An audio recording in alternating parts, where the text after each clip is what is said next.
Bismillahirrahmanirrahim. Assalamu alaikum. Hello and welcome to our lecture 24 on optimization.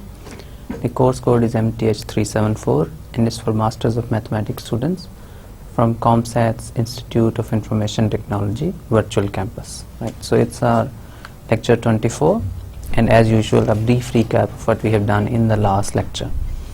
Okay, in the last couple of lectures we are talking about simplex method. Okay.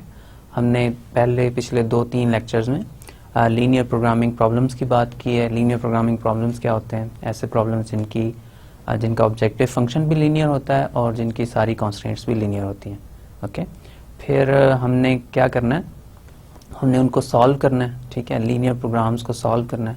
तो linear programmes को solve करने के लिए हमने जो अभी method जो देख रहे हैं, जो हमारा सबसे ज़बरदस्त मेथड सक्सेसफुल था वो सिंप्लेक्स मेथड था. ठीक है, तो सिंप्लेक्स मेथड की हमने बात की थी लास्ट टाइम, 1-2 एग्जांपल्स भी की थी जिसमें हमने सिंप्लेक्स मेथड की बहुत डिटेल की थी. ठीक है, एक छोटा सा मैं पॉइंट रेज करना चाहूँगा लास्ट लेक्चर के हवाले से.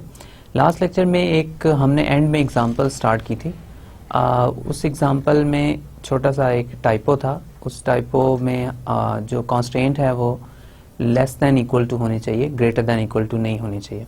तो अभी जो करंट मेरा सिंप्लेक्स मेथड का वर्जन है वो लेस देन इक्वल टू की कॉन्स्ट्रेंट्स के लिए. तो हमारे पास मैक्सिमाइजेशन का प्रॉब्लम होगा और सारी की सारी कॉन्स्ट्रेंट्स जो हैं वो लेस देन इक्वल टू की होनी चाहिए. ठीक है, तब ये करंट वर्जन सिंप्लेक्स मेथड का वर्क करता है. लेकिन इसका मतलब ये नहीं है कि सिंप्लेक्स मेथड जो है वो ग्रेटर देन इक्वल टू की कॉन्स्ट्रेंट्स या मिक्स कॉन्स्ट्रेंट्स के लिए वर्क नहीं करता. ऐसी बिल्कुल बात नहीं है, ये वर्क करेगा और हम उसके वो वर्जन्स देखेंगे. अभी तो हमने मिनिमाइजेशन भी नहीं देखी कि मिनिमम के लिए कैसे वर्क करता है सिंप्लेक्स मेथड. लेकिन लास्ट लेक्चर से ये प्लीज़ उसमें करेक्ट कर लीजिएगा कि जो कॉन्स्ट्रेंट्स हैं जितनी भी वो सारी लेस देन इक्वल टू की होनी चाहिए. ठीक है, तो वो लेस देन इक्वल टू की कॉन्स्ट्रेंट आप रखेंगे तो आपकी सिर्फ स्लैक वेरिएबल्स आएंगे, सरप्लस वेरिएबल नहीं आएगा. ठीक है, तो माइनस साइन के साथ वेरिएबल नहीं होना चाहिए, उसमें सिर्फ पॉजिटिव साइन के साथ होंगे. तो सिर्फ स्लैक वेरिएबल्स आप इंट्रोड्यूस करेंगे. ठीक है, तो अब ये मेरे पास था सिंप्लेक्स मेथड. क्या करना होता है सिंप्लेक्स मेथड में? ये एक आइटरेटिव मेथड है. सर्टेन स्टेप्स हैं जो आपने बार बार रन करने हैं और आपको ऑप्टिमल सोल्यूशन मिल जाएगा. सबसे पहला ये है कि आपके पास ऑब्जेक्टिव फंक्शन होगा, उसमें लेस देन इक्वल टू की कॉन्स्ट्रेंट्स होंगी. उन लेस देन इक्वल टू की कॉन्स्ट्रेंट्स को आपने इक्वालिटी कॉन्स्ट्रेंट्स में चेंज करना है, उनमें स्लैक वेरिएबल्स इंट्रोड्यूस करने हैं और फिर उसके बाद हमने टेबल बनाना है. टेबलो जिसको कहा है हमने, वो टैब्लो बनाएंगे. टैब्लो बनाने के बाद हम क्या करेंगे, फिर टैब्लो बनाने के बाद हम फिर उसमें से जो इंफॉर्मेशन है वो एक्सट्रैक्ट करेंगे. तो हम बेसिक वेरिएबल्स जो हैं वो स्लैक वेरिएबल्स जितने भी होंगे उनको एज बेसिक वेरिएबल्स हम ले लेंगे. तो जब स्लैक वेरिएबल्स को हम बेसिक वेरिएबल्स लेंगे तो हमारे पास फिर क्या आएगा, उन स्लैक वेरिएबल्स से आप क्या करेंगे, फिर उनको देखेंगे कि वो जो सोल्यूशन है आपका वो ऑप्टिमल है. अगर तो वो सोल्यूशन ऑप्टिमल है तो बस वहीं स्टॉप हो जाएगा. अगर सोल्यूशन ऑप्टिमल नहीं है, ऑप्टिमैलिटी मैक्सिमाइजेशन के प्रॉब्लम में कैसे चेक होगा, अगर जो एंड में फंक्शन को अगर z कह रहे हैं तो z की रो में अगर कोई भी एंट्री नेगेटिव नहीं है तो आपका सोल्यूशन ऑलरेडी ऑप्टिमल है. तो फिर उसके बाद आप कोई स्टेप परफॉर्म नहीं करेंगे. तो अगर वहाँ पे कोई नेगेटिव एंट्री है तो आप उसमें से सबसे बड़ी नेगेटिव एंट्री देखेंगे. जो सबसे बड़ी नेगेटिव एंट्री है उसको आप लेंगे और उसको आप कहेंगे ये अब उसको एंटरिंग वेरिएबल कहते हैं. ये वाला वेरिएबल बेसिक वेरिएबल्स में एंटर हो रहा है. ठीक है, और फिर उसमें से एक लिविंग वेरिएबल होगा. उसके लिए आप रेशियो कैलकुलेट करते हैं. जो आपकी कॉन्स्ट्रेंट्स की राइट हैंड साइड है उसको डिवाइड करते हैं, उसकी एंट्रीज को डिवाइड करते हैं पिवट कॉलम की एंट्रीज के साथ. तो जो सबसे स्मॉलेस्ट रेशियो होता है वो आपका लिविंग वेरिएबल हो जाता है. ठीक है, तो इस तरह आप कंटिन्यू करते हैं अपने प्रोसेस को, फिर आपके पास in the end optimal solution आ जाता है. एक एग्जांपल आज और सिंप्लेक्स मेथड की और फिर इंशाल्लाह इसके नए वर्जन्स भी देखेंगे हम. ओके, तो आज के लेक्चर में क्या है, एक एग्जांपल और सिंप्लेक्स मेथड की. लास्ट टाइम वाली एग्जांपल का इफेक्ट जो है वो ख़त्म करने के लिए जिसमें हमने थोड़ी मिस्टेक कर दी थी, और फिर सिंप्लेक्स मेथड फॉर मिनिमम हम देखेंगे और simplex method with mix constants, ये दोनों हमने देखने हैं. ठीक है, इसकी बात करेंगे हम. पहले मैं एग्जांपल देख लेता हूँ. ये मेरे पास एग्जांपल है, ये एक प्रैक्टिकल प्रॉब्लम से मैंने बनाई है. इसमें मेरे पास फंक्शन है, z फंक्शन है, उसमें 3 वेरिएबल्स हैं 3x1 + 2x2 + x3. ये लीनियर है, इसके साथ कॉन्स्टेंट्स हैं, सब less than equal to constants हैं. ठीक है, तो पहला स्टेप क्या है सिंप्लेक्स मेथड का? पहला स्टेप ये है कि आप हम ऐसे लिखते थे ना फंक्शन को z minus 3x1 minus 2x2 minus x3 equal to 0, ठीक है, ओके। अब दूसरा इसमें क्या है, दूसरा इसमें है कांस्टेंट को इक्वालिटी बनाना, 2x1 plus x2 plus x3, ठीक है, plus x2 plus x3 plus let's say s1 is equal to 150, ठीक है। फिर सेकंड क्या है, सेकंड है 2x1 plus 2x2 plus 8x3 plus s2 equal to 200, okay. और थर्ड कांस्टेंट क्या हो जाएगी, 2x1 plus 3x2 plus x3 plus s3 is equal to 320, ठीक है। और फिर ज़ाहिर है ये x1 x2 x3 s1 s2 s3 ये सारे ग्रेटर दैन इक्वल टू 0 हैं, ठीक हो गया, ओके। अब इस प्रॉब्लम को हमने ऑप्टिमाइज करना है सिंप्लेक्स मेथड से, ठीक है। सबसे पहले आप क्या करेंगे, सबसे पहले आपने ज़ाहिर है क्या करना है, इनिशियल टेबल बनाना है इसका, राइट। सो इसका इनिशियल टेबल अगर हम बनाएं तो वो क्या आएगा, आपको पता है टेबल बनाना आपको आता है, कोई इशू नहीं है। अब आई एम श्योर कि आप इस प्रॉब्लम को बहुत आसानी से कर लेंगे। बेसिक वेरिएबल्स यहाँ पे आएंगे, यहाँ पे वेरिएबल सारे लिख लेंगे आप, x1 x2 x3 s1 s2 s3, और यहाँ पे राइट हैंड साइड पे क्या आता है, इसकी राइट हैंड साइड आती है बिल्कुल। और फिर यहाँ पे बेसिक वेरिएबल्स हम क्या लेते हैं, स्टार्ट में स्लैक वेरिएबल्स लेते हैं, s1 s2 s3, ठीक है। और फिर हम क्या लिखते हैं इसमें, फिर हम इसमें लिखते हैं, यहाँ z लिखते हैं, ठीक है, बस यही होता है ना, इसके अलावा तो कोई कुछ नहीं है इसमें, वेरी गुड। अब इसको फिल कर लेते हैं टेबल को, इसको फिल करना है तो ये टेबल हो जाएगा 2 1 1 2 1 1 1 और फिर 0 0, ठीक है, 2 1 1 1 0 0 और राइट हैंड साइड क्या है 150, ठीक है, ये 150 हो जाएगी। फिर सेकंड क्या है, सेकंड इसमें है क्या करेंगे, 2 2 8 0 1 2 2 8 0 1 0 और 200 आई थिंक, ठीक है, 2 2 8 0 1 0 और 200, 2 3 1 0 0 1 2 3 1 0 0 1 320, ठीक है, 320 है ये। और z वाला क्या हो जाएगा, z हो जाएगा -3 -2 -1 -3 -2 -1 0 0 0 0, ठीक है, ये हो गया। अब इसमें ये देख लेंगे ये बेसिक वेरिएबल्स तीनों के नीचे जीरोज हैं और ज़ाहिर है यहाँ पे भी ज़ीरो है, तो अब ये आपके पास एक इनिशियल स्टैंडर्ड टैब्लो है। अगर इसमें नीचे कोई भी नेगेटिव एंट्री ना होती तो ये बेसिकली आपका क्या हो जाता, ये आपका ऑप्टिमल सोल्यूशन होता। लेकिन इस केस में यहाँ नेगेटिव 3 एंट्रीज है ना, तो इन नेगेटिव में सबसे लार्जेस्ट आप कंसिडर करेंगे वो ऑफ कोर्स -3 है। तो आपका ये वाला जो है ये कौन सा वेरिएबल होगा, ये पिवट कॉलम है, ये एंटरिंग वेरिएबल है आपका, ठीक है, ये एंटरिंग वेरिएबल है। तो ये वाला वेरिएबल जो है हम बेसिक वेरिएबल्स में इंक्लूड करेंगे और एक्सक्लूड कौन सा करेंगे, आप क्या करेंगे, यहाँ पे रेशियो कैलकुलेट करेंगे ना, तो 150 को अगर 2 से डिवाइड करेंगे तो आप 75 आ जाएगा, यहाँ 100 आ जाएगा, यहाँ पे 160 आ जाएगा, ठीक है। तो ये 75 ऑफ कोर्स स्मॉलेस्ट है ना, तो ये वाला आपका जो वेरिएबल है ये लिविंग वेरिएबल है, ठीक है, ये आपका वेरिएबल लिविंग है, ठीक है, लिविंग वेरिएबल, वेरी गुड। अब क्या करेंगे, अब ये वाला पिवट कॉलम है, ये पिवट रो है, ये वाली पिवट पोजीशन है, ठीक है। अब क्या करेंगे, इन एंट्रीज को केयरफुली देखेंगे। सबसे पहले इसमें आपने नया टेबल बनाना है तो इसमें रो ऑपरेशंस कुछ करने पड़ेंगे, तो मैं इस दफ़ा डिवीजन एंड पे कर लेता हूँ इस रो को, ताकि रो ऑपरेशन जो है ना वो आसान हो जाए थोड़े। तो ये ऐसे ही रहेगा ना, x1 x2 x3 s1 s2 s3, right hand side आ जाएगी यहाँ पे, फिर क्या आएगा, यहाँ पे s1 की जगह x1 आ जाएगा, ये s2 आ जाएगा, ये s3 आ जाएगा, ठीक है, ये हमारे पास आ गया बेसिकली।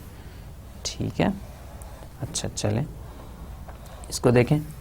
अब यहाँ z आएगा।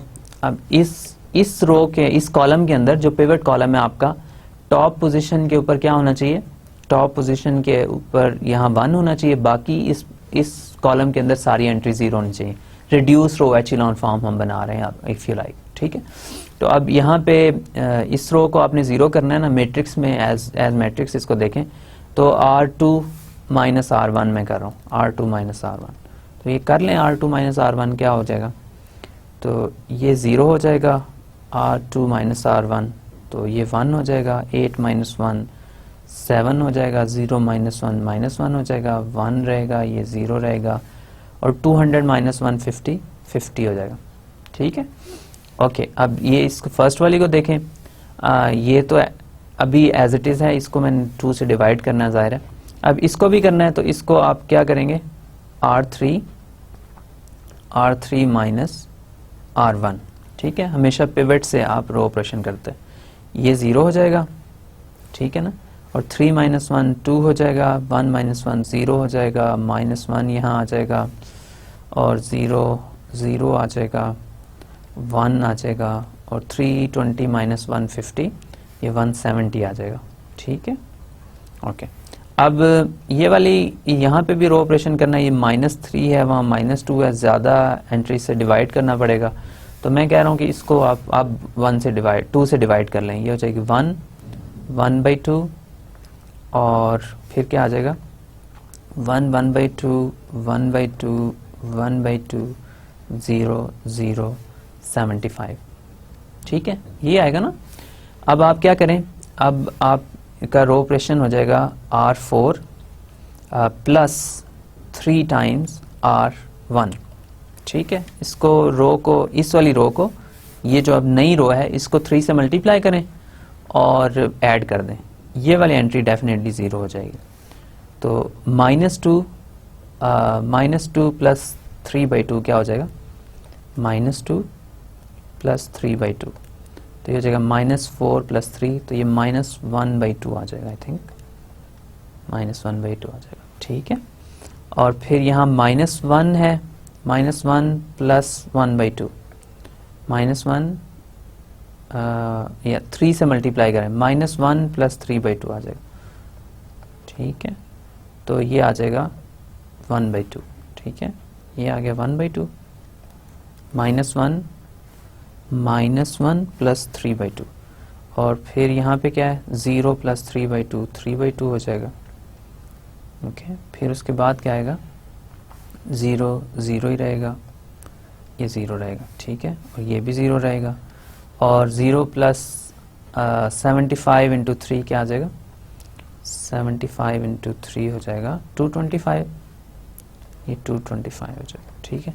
अब दोबारा देख लें, बेसिक वेरिएबल x1 है, उसके नीचे 0 है, s2 बेसिक वेरिएबल है, उसके नीचे 0 है, और s3 बेसिक वेरिएबल है, उसके नीचे भी 0 है, ठीक है। बाकी एंट्रीज के ऊपर कोई कंडीशन नहीं। अब दोबारा देखें, अब तो नेगेटिव एंट्री तो नहीं कोई नजर आ रही, नेगेटिव एंट्री अभी भी है, x2 आपका नेगेटिव वैल्यू, एक ही नेगेटिव वैल्यू है, तो यही सबसे छोटी है, ये अब आपका एंटरिंग वेरिएबल हो जाएगा, ठीक है, ये एंटरिंग वेरिएबल है, ठीक है ना।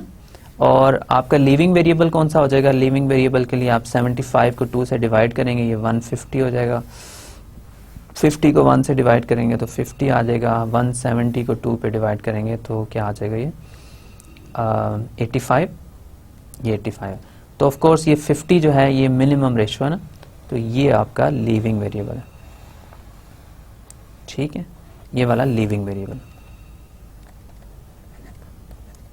ठीक है, कोई इशू नहीं, ये लिविंग वेरिएबल है।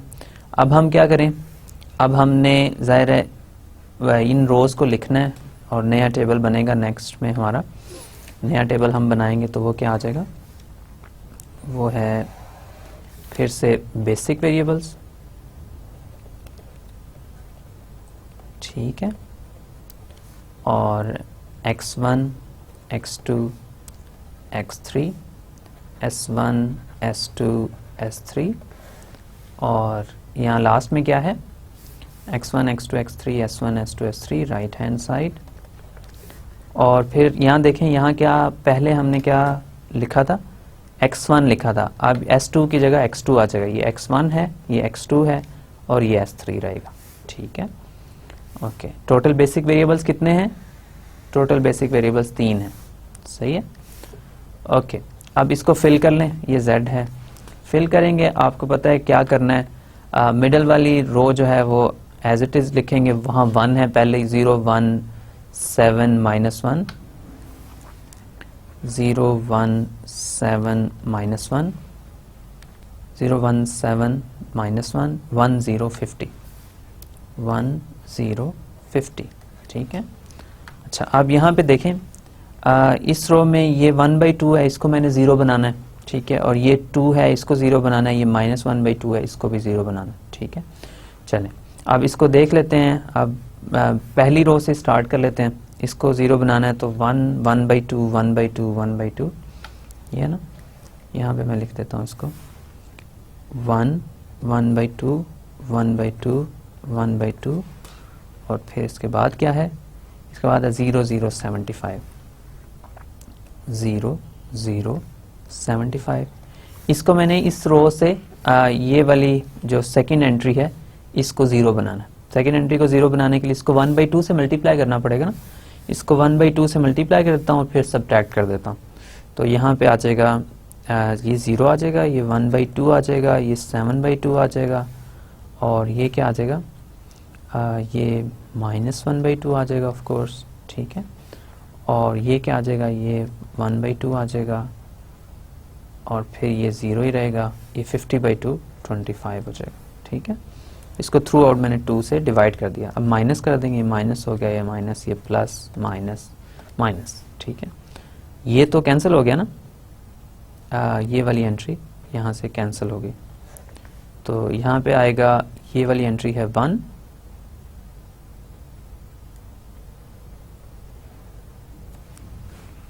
ठीक है,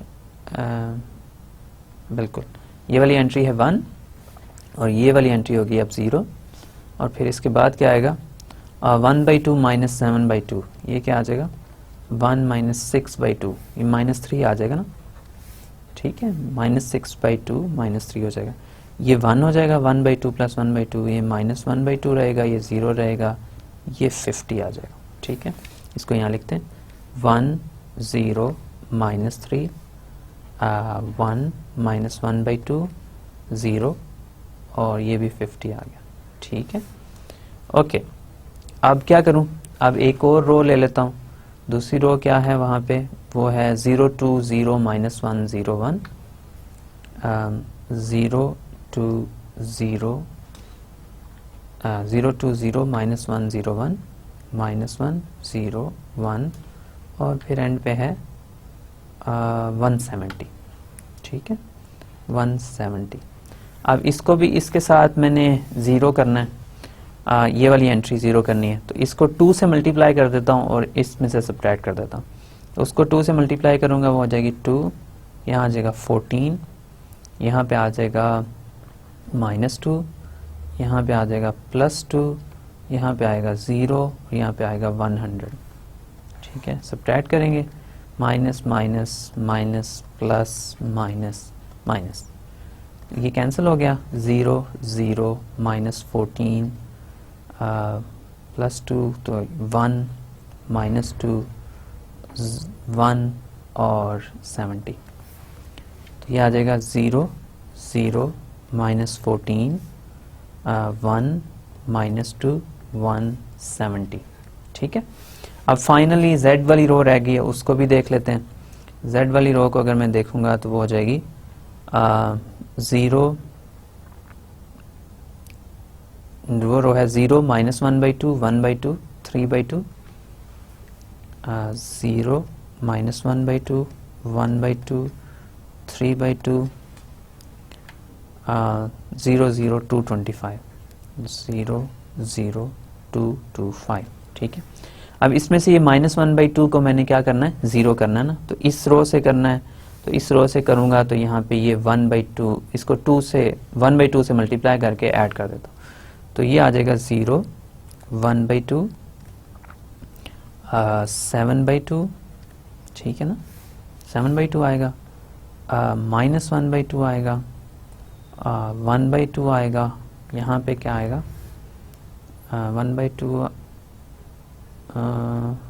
ठीक है 1/2 आ गया, -1/2 ये 0 ही रहेगा, और ये 50/2 ये 25 आएगा बेसिकली, ठीक है ना, सही है। अब इन दोनों को ऐड करना है ना हमने, तो ये कैंसिल हो गया, सॉरी ये तो 0 ही रहेगा, ये भी 0 हो जाएगा, 7/2 + 1/2 8/2 ये 4 हो जाएगा, 3/2 - 1/2 ये हो जाएगा, 2/2 1 हो जाएगा, ये 1/2 हो जाएगा, ये 0 हो जाएगा, ये 250 हो जाएगा।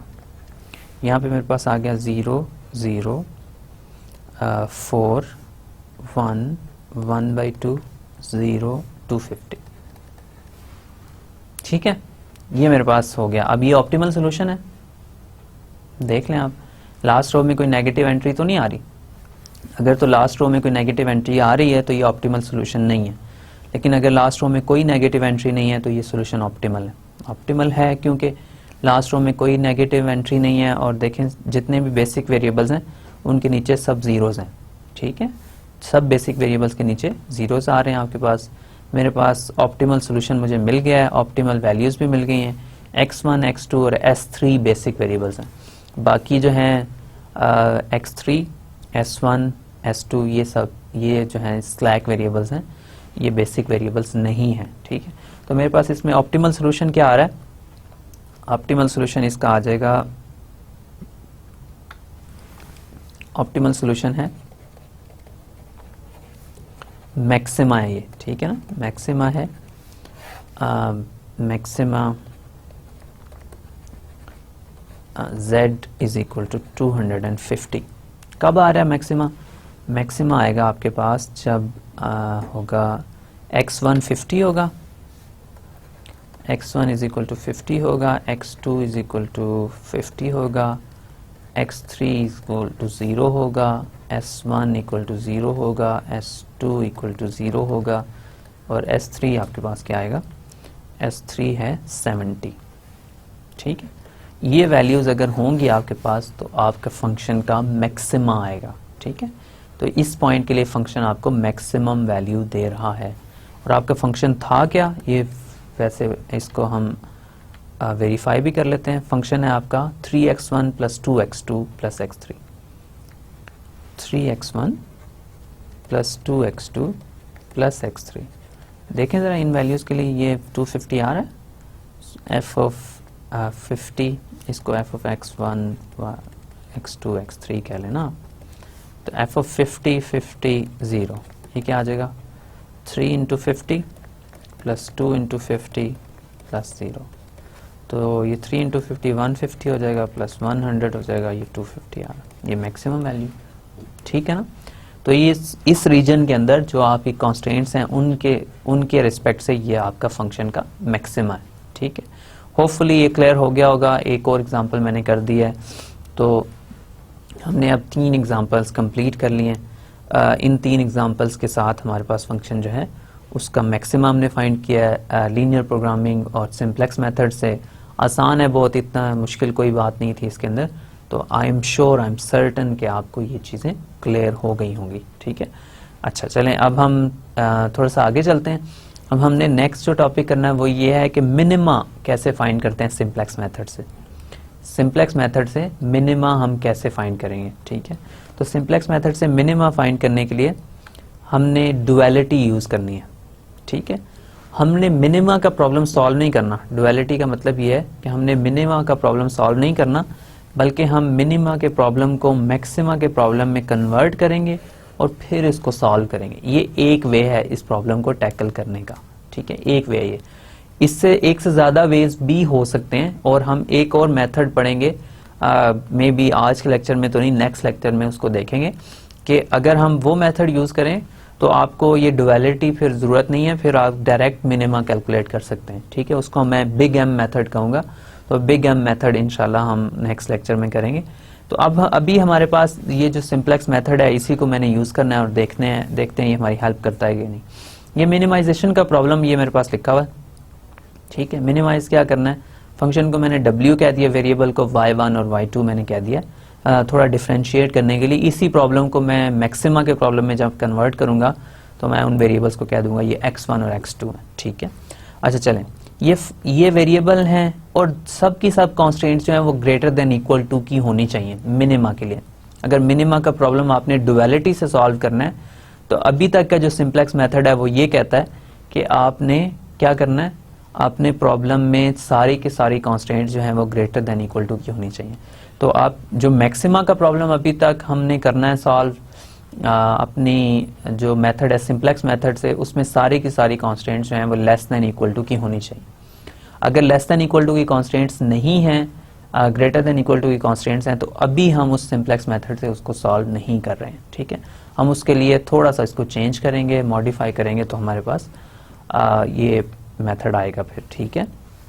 ओके, मिनिमाइज करना है आपने इस प्रॉब्लम को अगर आप मिनिमाइज करेंगे तो फिर क्या होगा, आप ये ग्रेटर देन इक्वल टू की कॉन्स्टेंट्स हैं दोनों, ठीक है। अब इसको हम डुअलिटी से हम इसी प्रॉब्लम को मैक्सिमाइजेशन के प्रॉब्लम में कन्वर्ट करना चाह रहे हैं और हम ये वेरीफाई करेंगे कि मैक्सिमा का प्रॉब्लम सॉल्व कर लेंगे तो आपको मिनिमा का रिजल्ट भी मिल जाएगा, ठीक है। ये हमारे पास मेन इसमें बात है। अब ये कॉन्स्टेंट्स हैं, आपने क्या करना है, इसका मैट्रिक्स बनाना है और स्लैक वेरिएबल्स इसमें इंट्रोड्यूस नहीं करने।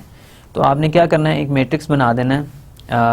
क्या है मैट्रिक्स, हो जाएगा आपके पास, इन कॉन्स्टेंट्स को टॉप पे लिखें तो ये हो जाएगा 1 5 9, ठीक है, 2 2 10 और फिर क्या हो जाएगा 8 16 0, ठीक है। यहाँ पे ये आ जाएगा, ये वेरिएबल्स है ना, y1 ये y2 है और ये राइट हैंड साइड है बेसिकली, ठीक है।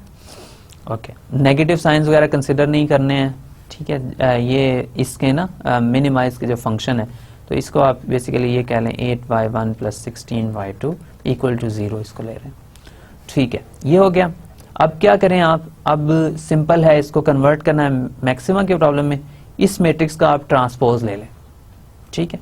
इस मैट्रिक्स का आप ट्रांसपोज लेंगे ना, तो इस मैट्रिक्स का ट्रांसपोज लेने से आपके पास आएगा 1 5 9 5 2 16, सॉरी 1 5 9 ट्रांसपोज लेना है, ट्रांसपोज आप लेंगे तो क्या हो जाएगा, ये 1 5 9 हो गया। ये फर्स्ट रो को मैंने फर्स्ट कॉलम में लिख दिया, सेकंड रो को सेकंड कॉलम में 2 2 10, ठीक है।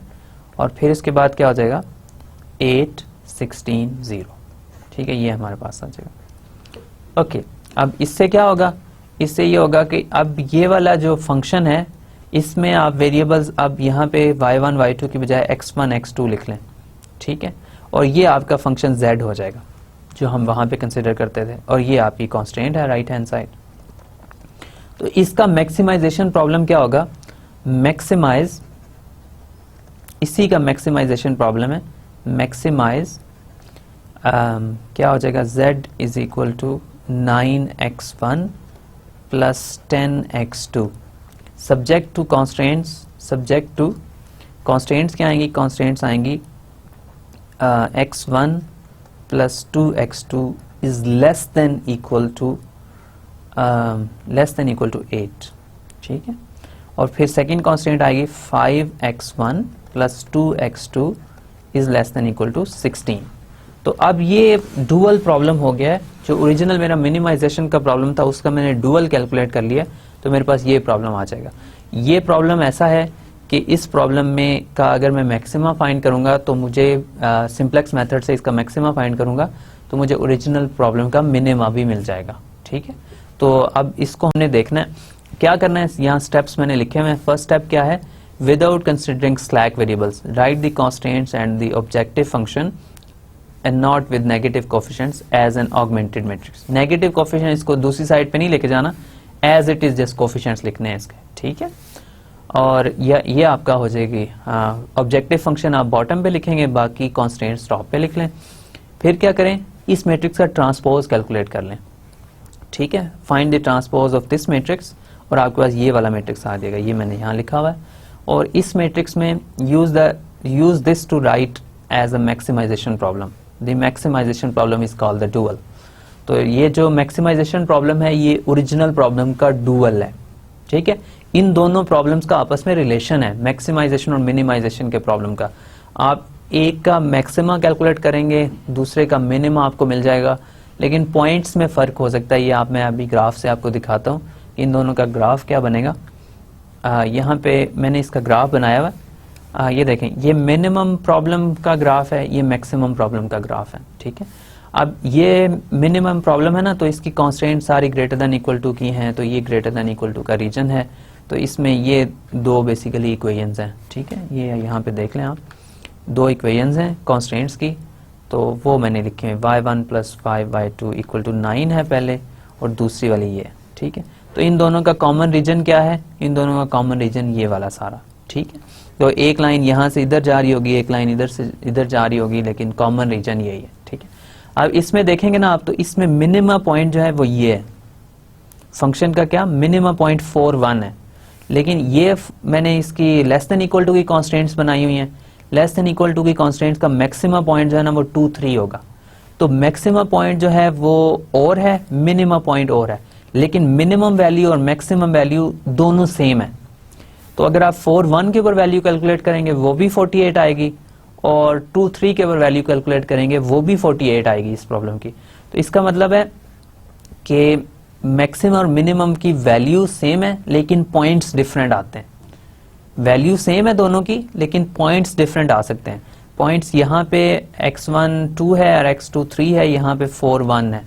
तो इसका मतलब है पॉइंट्स जो हैं वो दोनों डिफरेंट आ सकते हैं। तो अब पॉइंट्स अगर डिफरेंट आ सकते हैं तो फिर इसको हमने देखना है कि पॉइंट्स को कैसे रीड करेंगे सिंप्लेक्स टेबल से, क्योंकि पॉइंट्स मैक्सिमा के भी वहां पड़े होंगे, मिनिमम के भी वहां पड़े होंगे।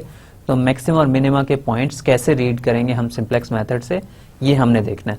बाकी अब हमारे पास प्रॉब्लम मैक्सिमाइजेशन का बन गया है, तो मैक्सिमाइजेशन का प्रॉब्लम को हमें पता है सिंप्लेक्स मेथड से कैसे सॉल्व करना है। सिर्फ हमें ये पता होना चाहिए कि ये पॉइंट कौन सा आएगा, मैक्सिमम और मिनिमम वैल्यू भी दोनों की सेम आएगी।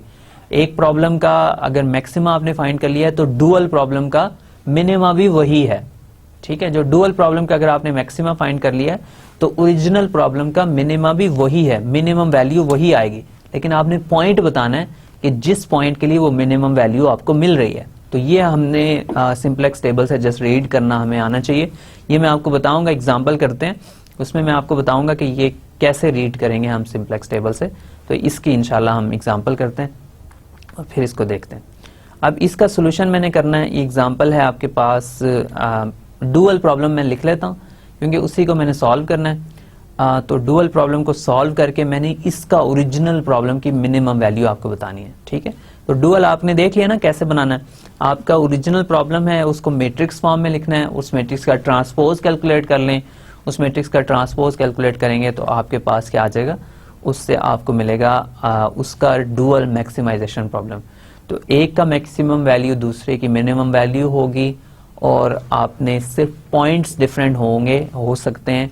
जो मैक्सिमाइजेशन पॉइंट है, मिनिमाइजेशन पॉइंट है, उसको आपने सिंप्लेक्स टेबल से रीड करना है। तो डुअल प्रॉब्लम को सॉल्व करना है, और डुअल प्रॉब्लम को सॉल्व करने से हमारे पास ओरिजिनल प्रॉब्लम भी सॉल्व हो जाएगा। तो ये सिंप्लेक्स मेथड की खास बात है। अच्छा चलिए मैं डुअल प्रॉब्लम लिख देता हूँ। डुअल प्रॉब्लम क्या है, हमारे पास हो जाएगा, ये प्रॉब्लम है z - 9x1, कैपिटल X लिख लें, प्लस माइनस होगा -10x2, ठीक है, equal to 0, -10x2 equal to 0, ठीक है। दूसरा प्रॉब्लम दूसरा अगर इक्वेशन इनइक्वालिटी जो लिखनी है, x1 + 2x2 is less than equal to 8, x1 + 2x2 is less than equal to 8, ठीक है। फिर उसके बाद क्या है, 5x1 + 2x2 is less than equal to 16,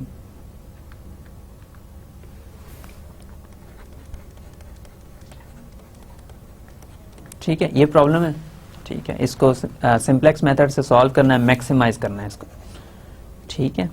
लेकिन ये डुअल प्रॉब्लम है उसका, ठीक, ये आप याद रखिएगा। अब ये इसको मैक्सिमाइज करना है आपने, कर लें इसको मैक्सिमाइज।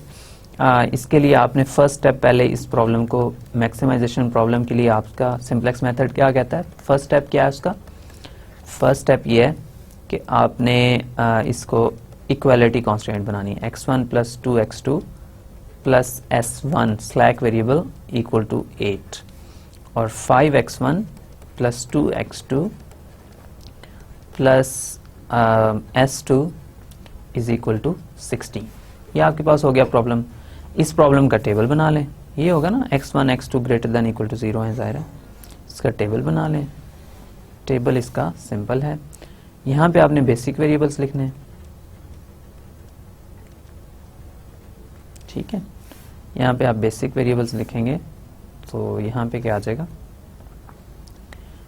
इसको देखेंगे आप तो यहाँ पे क्या आते हैं, x1 कैपिटल x1 हम लिख रहे हैं, x2 दो हैं, दो स्लैक वेरिएबल्स हैं s1 और s2।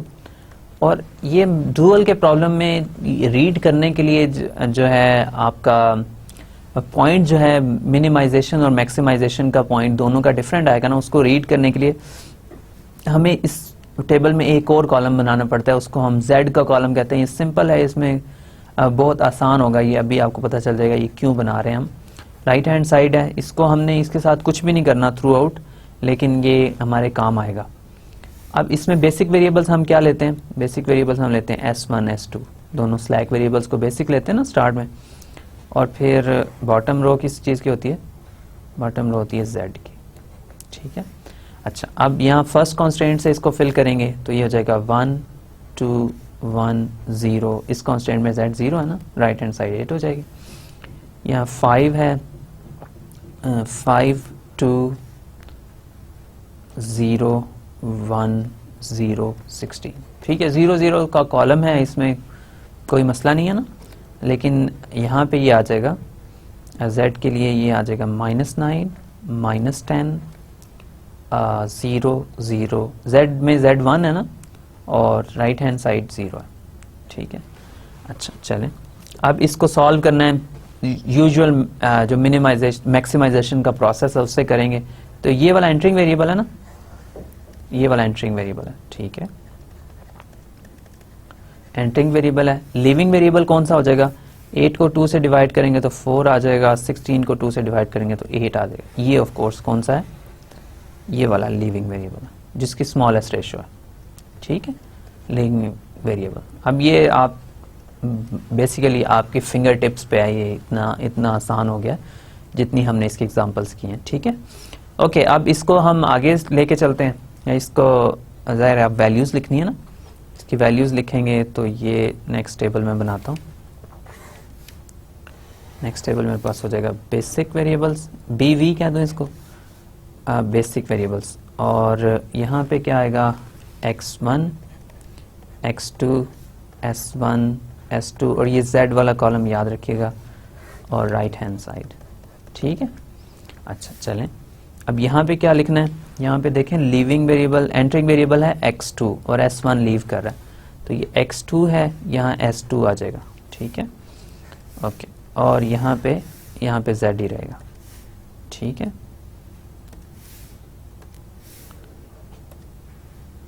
यहाँ पे क्या आएगा, यहाँ पे z आ गया, ठीक है। अब इसको हमने करना है थोड़ा सा, तो रो ऑपरेशंस होंगे इसमें। रो ऑपरेशंस करने के लिए इस एंट्री को 0 बनाना ना, मैंने इस एंट्री को 0 बनाने के लिए मैं इसको रो ऑपरेशन पहले कर देता हूँ ताकि ये फ्रैक्शन से हमें डील ना करना पड़े। तो इन दोनों को बेसिकली सब्ट्रैक्ट करना है, तो सब्ट्रैक्ट करूँगा इस रो को में से दूसरी रो, तो वो बेसिकली हो जाएगा 5 - 1 4 0 -1 1 0 16 - 8 क्या हो जाएगा 8, 4 0 -1 1 0 8, ठीक है, 4 0 - 1 1 0 8, ये वाली रो है 4 0 - 1 1 0 8, ठीक है। अच्छा, अब ये लास्ट वाली पे भी कर देता हूँ रो ऑपरेशन। इसको करने के लिए क्या करना पड़ेगा, इसको 5 से मल्टीप्लाई करके ऐड कर देंगे, ठीक है।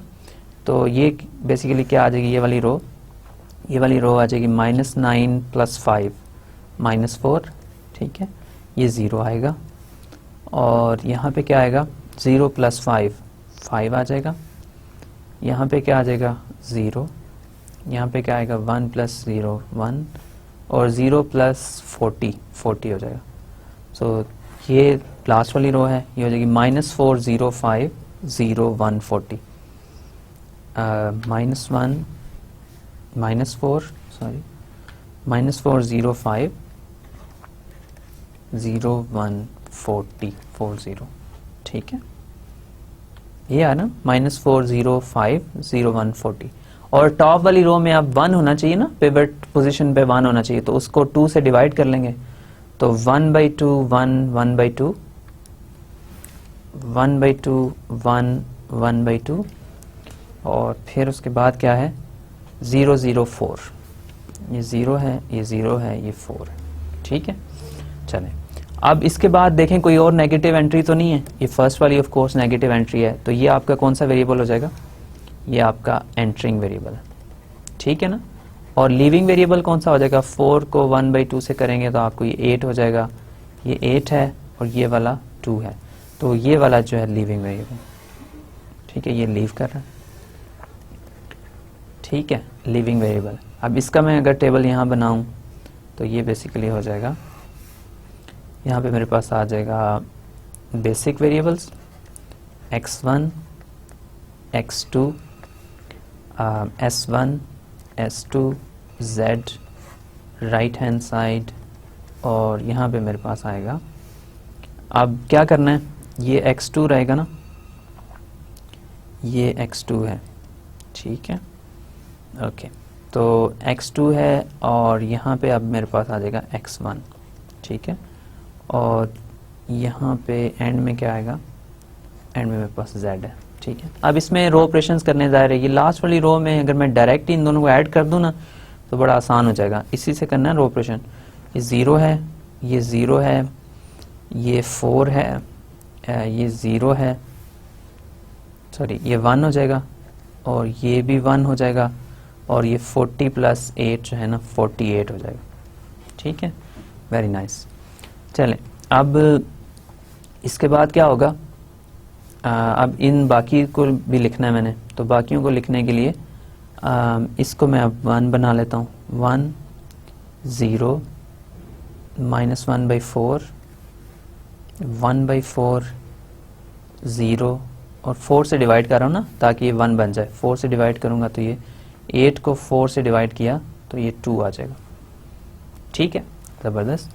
अब इसको देखें, इसको अब 0 बनाना है, ये 1/2 को 0 बनाना है, मैंने 1/2 को 0 बनाना है, इस 1 से 0 बनाना है, तो इस 1 को मैं मल्टीप्लाई करूँगा 1/2 से और सब्ट्रैक्ट कर दूंगा, ठीक है, तो ये बेसिकली हो जाएगा R1 माइनस 1/2 R2, ये वाली रो R2 अब ले रहा हूँ, ठीक है, -1/2 R2।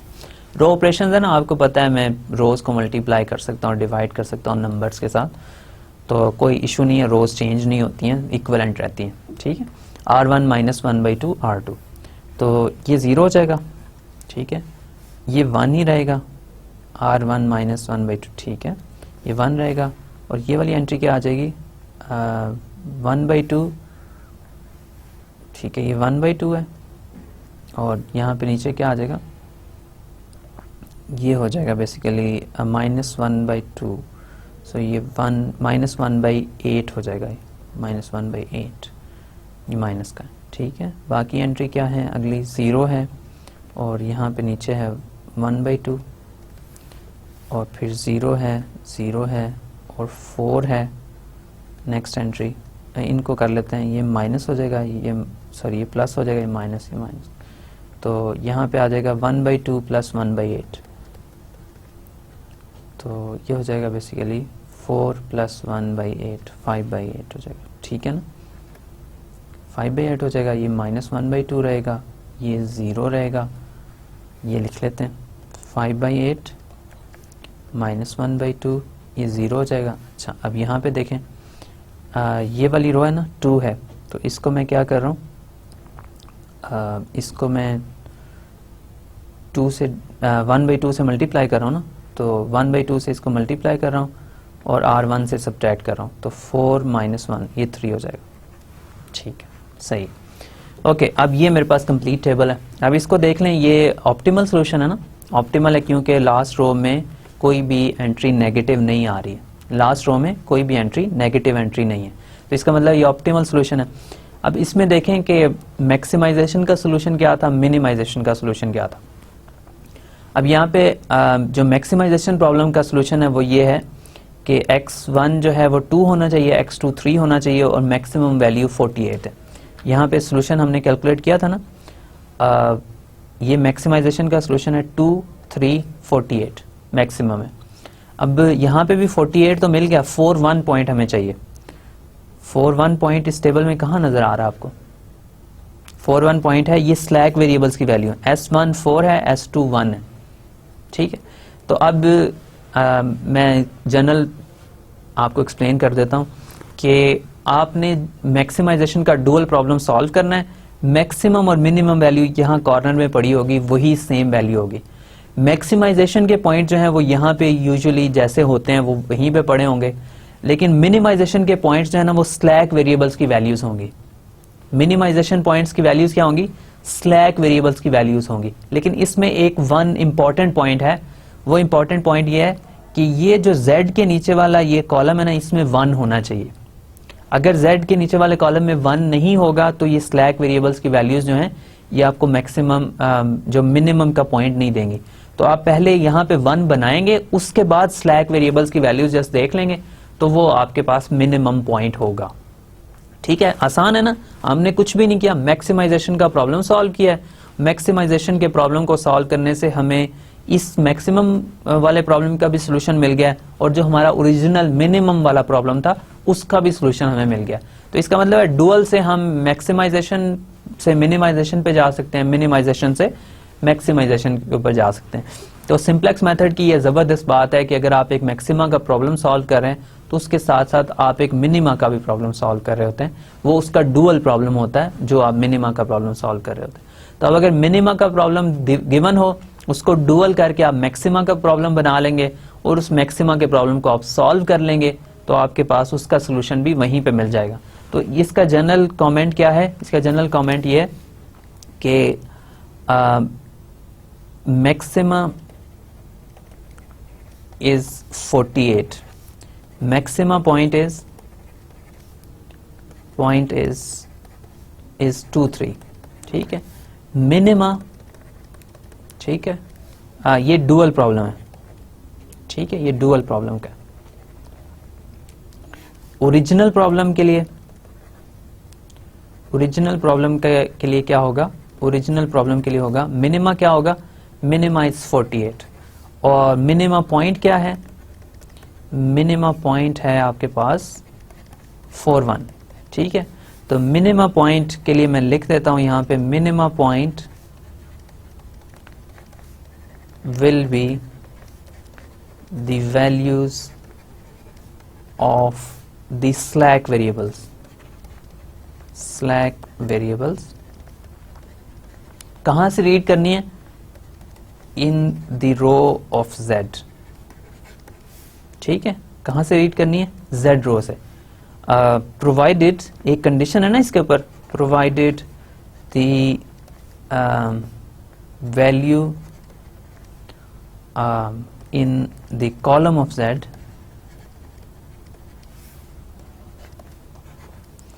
At the bottom is 1, ठीक है। सिंपल, बहुत सिंपल है। तो आपको पता है कि मैक्सिमा का पॉइंट आप कहां से रीड करते हैं? राइट हैंड साइड के ऊपर मैक्सिमा का पॉइंट जो आपकी राइट हैंड साइड है, x1 के कॉरेस्पॉन्डिंग उसका पॉइंट पड़ा होता है, x2 का पॉइंट उसके कॉरेस्पॉन्डिंग पड़ा होता है। तो अगर आप मिनिमा का पॉइंट जो डुअल प्रॉब्लम बना के जिसको आपने मैक्सिमा से सॉल्व किया, उस मिनिमा का पॉइंट रीड करना चाह रहे हैं तो वो आपके स्लैक वेरिएबल्स की वैल्यूज होती हैं। तो स्लैक वेरिएबल्स की वैल्यूज जो पड़ी हुई है नीचे, ये वैल्यू पड़ी हुई है, ये वैल्यू पड़ी हुई है, ये आपका मिनिमम पॉइंट होगा, ठीक है। तो ये आपके पास बेसिकली इसमें सिंपल सी बात है। आई एम श्योर आपको क्लियर हो गया ये कॉन्सेप्ट कि अगर आपने मैक्सिमा मिनिमा का प्रॉब्लम दिया हुआ है उसको मैक्सिमा के प्रॉब्लम में कैसे कन्वर्ट करना है और फिर उसको कैसे सॉल्व करना है डुअल प्रॉब्लम से, ठीक है। तो ये आपके पास मैक्सिमा का सोल्यूशन भी मिल गया, मिनिमा का सोल्यूशन भी मिल गया, ठीक है। तो अब अगर आपके पास मिनिमा का प्रॉब्लम गिवन हो, उसको भी डुअल करके मैक्सिमा में कन्वर्ट कर सकते हैं। मैक्सिमा का प्रॉब्लम गिवन हो, उसको डुअल बना के मिनिमा का प्रॉब्लम भी कन्वर्ट कर सकते हैं। ये जो आपके पास मिनिमाइजेशन प्रोसेस है, इसको भी हम आगे कंटिन्यू कर सकते हैं ना, ठीक है। तो ये स्टैंडर्ड प्रोसीजर होगा। फिर हम जब मिनिमा का प्रॉब्लम ओरिजिनली सॉल्व करेंगे, minima convert to maxima via dual, ठीक है। और डुअल भी बहुत आसान है, जस्ट एक ट्रांसपोज लेना है, एक ट्रांसपोज लेना है मैट्रिक्स का, आपके पास डुअल आ जाएगा उसका। तो मिनिमा का प्रॉब्लम मैक्सिमा में कन्वर्ट होगा, simplex method, simple simplex method लगाएंगे। एक सिर्फ कॉलम हमने ऐड किया हुआ है, आपने जो सिंपलेक्स मेथड का जो आपका टेबल है उसके अंदर with a column of Z, ठीक है। एक उसके अंदर कुछ भी नहीं होता, जीरो वैल्यूज होती हैं, वो कुछ चेंज नहीं होती बिल्कुल, लेकिन वो इम्पॉर्टेंट है क्योंकि वो हमें हेल्प करता है आपके जो मिनिमा पॉइंट है उसको रीड करने में। तो with a column of Z, ठीक है। सिंपलेक्स मेथड लगाएंगे, उसके बाद क्या होगा, minima point, minimum value is equal to maximum value, ठीक है, ठीक है। ये मिनिमम ओरिजिनल प्रॉब्लम का है और ये जो मैक्सिमम है ये डुअल प्रॉब्लम का है, ठीक है। अच्छा चलें, ये हो जाएगा। फिर उसके बाद क्या करेंगे, मिनिमम वैल्यू और मैक्सिमम वैल्यू मिल गई, फिर इसको रीड करना है, आपने रीड करना है maximum point may not be equal to minimum point, ठीक है। May not be equal to minimum point. तो अगर ये इक्वल नहीं होंगे तो फिर आपने दोनों को टेबल से रीड करना है। Both are given in simplex table, ठीक है। सिंपलेक्स टेबल में कहाँ पड़े होते हैं ये, सिंपलेक्स टेबल में आपके पास ये पड़े होते हैं वैल्यूज ऑफ बेसिक वेरिएबल,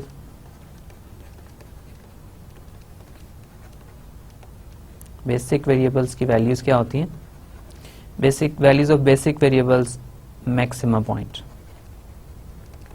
ठीक है। यही होता है ना, values of basic variables maximum point, values of कौन से variables, slack variables minimum point, ठीक है। ये आपके पास हो गया सिंपल। तो इंशाल्लाह नेक्स्ट टाइम मैं आपको इसकी एक एग्जांपल्स और करवाऊंगा। अभी हमारे पास टाइम तकरीबन कंप्लीट हो गया लेक्चर का, तो लेकिन नेक्स्ट टाइम इंशाल्लाह इसकी मजीद एग्जांपल्स हम करेंगे। तो ये आपके पास प्रोसेस है, मिनिमा, आपके पास मिनिमा का प्रॉब्लम होगा, उसको उसके आप जो कोफिशिएंट्स है उसको एक मैट्रिक्स में रखेंगे, उस मैट्रिक्स का ट्रांसपोज कैलकुलेट कर लेंगे, उससे आप मैक्सिमम प्रॉब्लम लिख लेंगे जो डुअल होगा ओरिजिनल मिनिमा प्रॉब्लम का। तो ओरिजिनल मिनिमा प्रॉब्लम का डुअल आपका मैक्सिमम प्रॉब्लम हो जाएगा। उस मैक्सिमम प्रॉब्लम को आप सिंपलेक्स मेथड से सॉल्व करेंगे, जो यूजुअल सिंपलेक्स मेथड है। कंडीशन ये है कि मिनिमा प्रॉब्लम में सारी जो कॉन्स्टेंट्स है वो ग्रेटर देन इक्वल टू की होनी चाहिए, और फिर मैक्सिमम प्रॉब्लम जब आप बनाएंगे तो सारी constants greater than equal to की लेस देन इक्वल टू में कन्वर्ट हो जाएंगी, ठीक है। मिनिमम प्रॉब्लम की सारी constants greater than equal to की होंगी, मैक्सिमम प्रॉब्लम की सारी constants less than equal to की होंगी।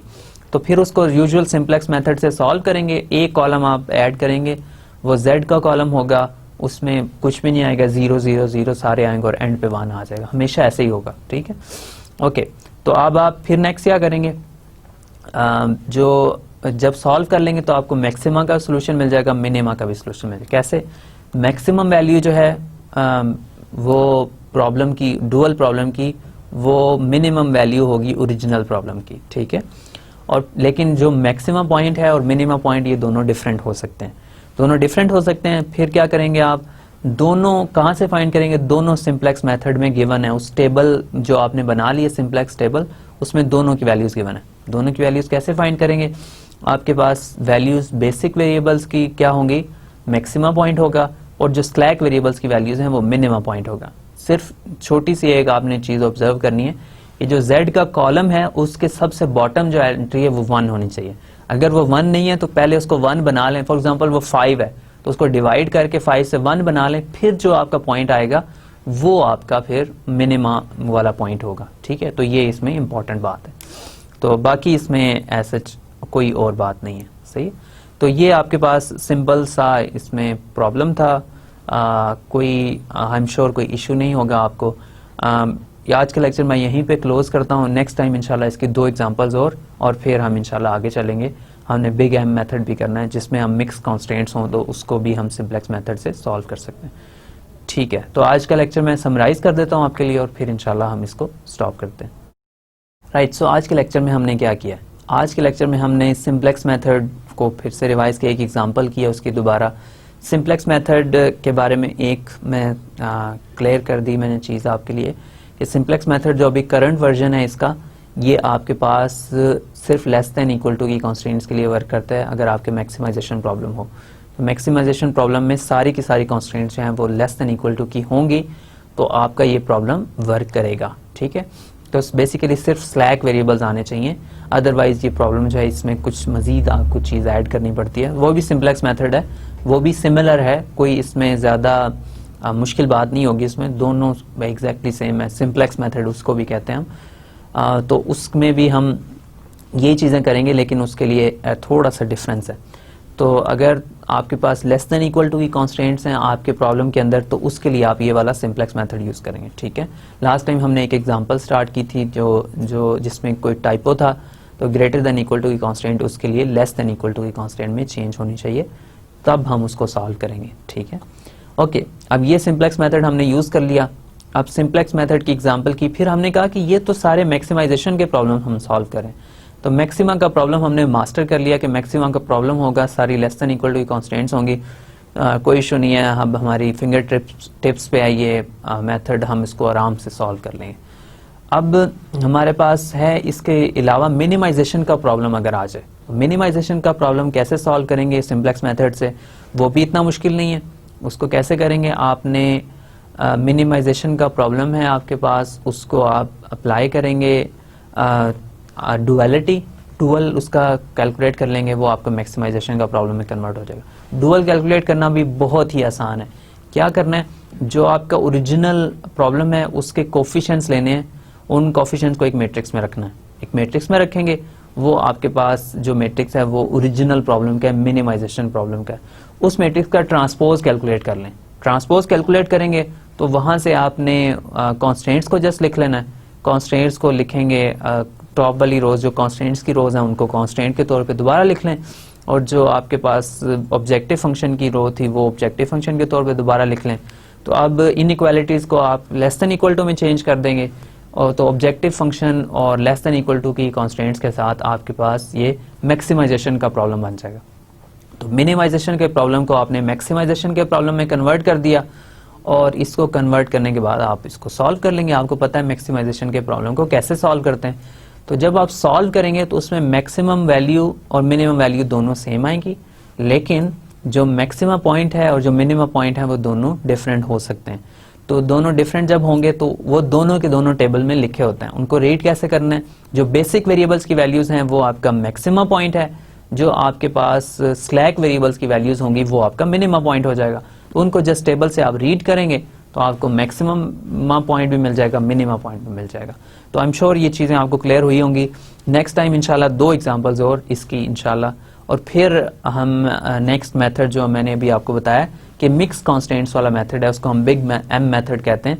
उसमें हमने अगर आपके पास ऑब्जेक्टिव फंक्शन है, लेट्स से मिनिमाइजेशन का है, उसके अंदर constants less than equal to की भी आ रही हैं, ग्रेटर देन इक्वल टू की भी आ रही हैं, तो ऐसे केस में हम प्रॉब्लम को कैसे सॉल्व करेंगे ये इंशाल्लाह हम नेक्स्ट लेक्चर में ये भी थोड़ी सी बात करेंगे, और उससे अगले लेक्चर में भी ये कंटिन्यू रहेगा। तो होपफुली चीज़ें आपको क्लियर हुई होंगी। आई एम श्योर कोई इशू नहीं है, कोई प्रॉब्लम नहीं है। अगर होगा तो फिर इंशाल्लाह नेक्स्ट लेक्चर में उसको दोबारा टेकअप करेंगे तो क्लियर हो जाएगा hopefully. Thank you very much for your time and attention. Hopefully next lecture में हम दोबारा मिलेंगे और इसी को टेकअप करेंगे इंशाल्लाह। Thank you very much.